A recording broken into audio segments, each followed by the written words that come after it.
Hi guys, నేను మీ హెడ్షెట్ అని చెప్పాను కదా లాస్ట్ వీడియోలో. మేమైతే మల్లెంకొండకు అయితే పోతున్నామని మేము అలా ప్రయాణిస్తున్నప్పుడైతే మాకైతే డేంజర్ పాము అయితే కనిపించింది. ఇదైతే నేనైతే యూట్యూబ్లో చూశాను, ఎవరో పెట్టింటే.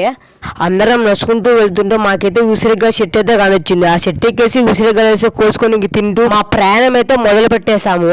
మేమైతే స్వామి దగ్గరికి వెళ్తుంటే మాకు ఎలాంటి అడ్డంకులు అయితే జరగలేదు. అప్పుడు కాలంలో దావలు ఎలా నిర్మించాడో మాకైతే తెలియటం లేదు, ఎందుకంటే ఇదే ఫస్ట్ టైం రావటం. నేనైతే పక్కనే చెట్టు కింద కొంచెం విశ్రాంతి తీసుకొని మళ్ళీ మా ప్రయాణం అయితే మొదలు పెట్టాము. మేమైతే 3-4 కొండలు ఎక్కాము. జారుడు బండి అంటే నాకేంటో తెలీదు. ఎవరైనా ఈ కొండకు వచ్చింటే కామెంట్ చేసేయండి.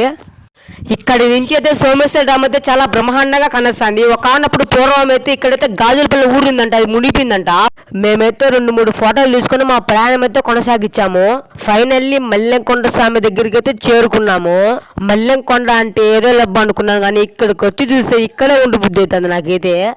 మేము గుడి దగ్గరికి ఎలా వెళ్ళామో నెక్స్ట్ వీడియో చూపిస్తాను. పోతూ సబ్స్క్రైబ్ చేసుకోవచ్చు కదా మరిన్ని వీడియో కోసం.